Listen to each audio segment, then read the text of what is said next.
दोस्तों आपने देखा होगा कि मैं अभी यूके में था। यूके में मैं स्पेसिफिकली यूनिवर्सिटी ऑफ बर्मिंघम में गया था। उसके अलावा लंदन में भी जो यूनिवर्सिटीज़ थी, ऑल्दो मेरी कहीं अपॉइंटमेंट नहीं थी वहाँ पे लंदन में, but I visited the university. और क्योंकि मेरे रिलेटिव रहते हैं तो मैं एक तरह से so I have business plus leisure का ये मेरा ट्रिप था। अ, जो मेरे को देखने में आया, एक तो लंदन में बहुत ज़्यादा स्टूडेंट्स कम्युनिटी है, स्टूडेंट्स हैं, और काफ़ी ज़्यादा कैफ़ेज़ मैंने देखे जहाँ पे उन्होंने एडवर्टाइज़ किया हुआ था कि हमें पार्ट टाइम जॉब के लिए लोगों की ज़रूरत है। तो ये हो सकता है किसी का एक्सपीरियंस किस तरह का रहा हो, जो मैं अपनी जो एक्सपीरियंस है उससे आपको बात करता हूँ। दूसरा, वहाँ पे एक प्लेस है, बड़ी पॉपुलर प्लेस है शॉपिंग के लिए, जहाँ पे डिस्काउंटेड का सामान मिलता है, उसको बोलते हैं बिस्टर विलेज। अगर आप लंदन से ऑक्सफोर्ड की तरफ जाते हो तो रास्ते में आता है। वहाँ पे मैंने बहुत ज़्यादा ऐसे काउंटर्स देखे, ऐसे रिटेल काउंटर्स देखे जहाँ पे इंडियन स्टूडेंट्स जो थे वो पार्ट टाइम जॉब कर रहे थे इन रिटेल। तो उसमें सैलरीज़ भी अच्छी होती हैं, एंड आई वाज़ आस्किंग, क्योंकि मेरी आदत है, मैं इस इंडस्ट्री से जुड़ा हूँ। तो जहाँ भी मुझे लगा कि हाँ, ये इंडियन लड़का या लड़की है जो काउंटर पे आपको सर्विस दे रहे हैं या कैफ़े में काम कर रहे हैं, so I asked them, how difficult और how easy is it to get job in UK? तो उन्होंने बोला कि देखो, ऐसा है कि आपको घर से तो कोई लेके नहीं जाएगा। हाँ, फर्स्ट 1 एंड हाफ मंथ हो सकता है आपको थोड़ी एफर्ट मारनी पड़े, बट ऐसा नहीं है जॉब्स नहीं अवेलेबल हैं, जॉब्स हैं।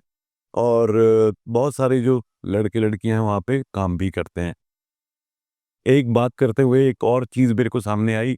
उन्होंने बोला जी, हमारा क्योंकि ऑस्ट्रेलिया जाने का ड्रीम था, ऑस्ट्रेलिया हमारा ड्रीम पूरा नहीं हो रहा था क्योंकि ना ही हम इनकम हमारी उतनी हो रही थी फैमिली की, और ना ही उतने फंड्स हम जस्टिफाई कर पा रहे थे। तो मास्टर्स डिग्री के लिए हमने यहाँ अप्लाई किया। तो मैं मास्टर के लिए आया हूँ या आई हूँ। 1 साल की मास्टर है, उसके बाद मेरे को 18 महीने का वर्क परमिट मिलेगा। अभी तो पढ़ ही रही थी लड़की जिससे मैं बात कर रहा था। उसने बोला कि मैं अभी भी ठीक-ठाक पैसे कमा रही हूँ, 18 महीने में भी और अच्छे पैसे कमा सकती हूँ। I can go to Australia for another master, जो कि मेरी डिग्री से, वो वहाँ पे प्रोजेक्ट मैनेजमेंट की डिग्री कर रही थी, और उसने पूरा वो लॉजिस्टिक्स एंड सप्लाई चेन का काम था जिसमें रिटेल में वो कर रही थी। एंड शी सेड कि अब मैं मास्टर ऑफ बिजनेस एनालिटिक्स की डिग्री में ऑस्ट्रेलिया में अप्लाई करूँगी। जो उसने पूरा मुझे बताया कि कैसे ये प्रोग्राम, जो मेरा प्रोजेक्ट मैनेजमेंट की डिग्री प्लस मैं जो ये काम कर रही हूँ सप्लाई चेन का, इसमें अब नेक्स्ट क्वालिफिकेशन अगर मैं बिजनेस एनालिटिक्स करती हूँ तो मेरे को एक तो प्रॉपर उसकी प्रोग्रेशन बनती है एजुकेशन की, वो रिलेट करता है। दूसरा, मैं जस्टिफाई भी कर पाऊंगी कि मैं, मेरा गैप नहीं है। तीसरा, मेरे पास इनफ फंड्स हो जाएंगे ताकि मैं अपनी स्टडी को ऑस्ट्रेलिया में 2 साल के तरी उससे फंड कर सकूं। तो बहुत ही आजकल वही मैं कह रहा हूँ कि बच्चा जो यूथ है वो बहुत समझदार है, उसको पता है किस तरह करना है स्ट्रैटेजी बना के। बट कई बार क्या होता है, हम लोगों की बातें सुन सुना के इधर-उधर की करके हमें लगता है कि नहीं जी ये है वो है। So I think it is a time, because जैसे मैंने पहले ही बोला था कि इस टाइम पे यूके एक ऐसा कंट्री है जो आपको बोलता है ये आपके 28 दिन पुराने फंड्स होने चाहिए।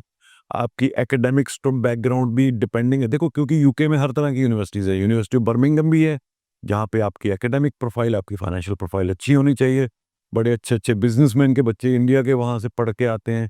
ब्यूरोक्रेट्स के बच्चे वहाँ से पढ़ के आते हैं। अच्छा, अ, हाई इनकम ग्रुप लोगों को वालों के बच्चे वहाँ से पढ़ के आते हैं। तो उस तरह की यूनिवर्सिटीज़ भी हैं, और कुछ ऐसी यूनिवर्सिटीज़ हैं जिनमें आप एवरेज ट्यूशन फीस है, एवरेज आपके एकेडमिक्स हैं, आप मूव भी कर सकते हो। तो हर तरह का वहाँ पे एक मिक्स अवेलेबल है।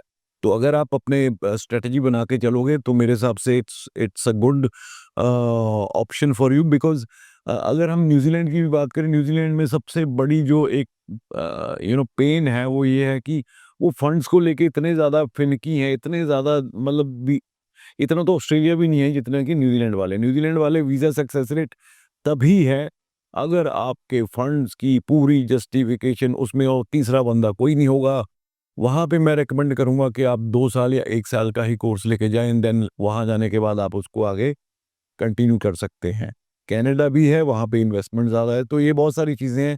सबसे ज़्यादा आपको आपकी प्रोफ़ाइल के मुताबिक ही हम बता पाएँगे। अगर आप हमसे ये पूछना चाहते हैं, do write to us, do contact us, and I will be more than happy to assist you. Thank you so much.